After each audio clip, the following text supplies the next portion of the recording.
بسم اللہ الرحمن الرحیم۔ حضور صلی اللہ علیہ وآلہ وسلم کا معجزہ، گھی میں برکت۔ مالک رضی اللہ تعالیٰ عنہ کا دستور تھا کہ وہ آپ صلی اللہ علیہ وآلہ وسلم کی خدمت میں ہمیشہ ایک برتن میں گھی ہدیہ بھیجا کرتی تھیں۔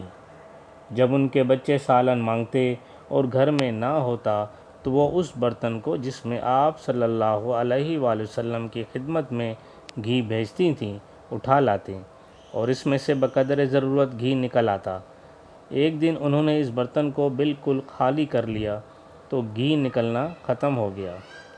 پھر آپ صلی اللہ علیہ وآلہ وسلم کی خدمت میں آئیں تو آپ صلی اللہ علیہ وآلہ وسلم نے فرمایا، اگر تم نے اس کو خالی نہ کیا ہوتا تو ہمیشہ اس میں سے گھی نکلتا رہتا۔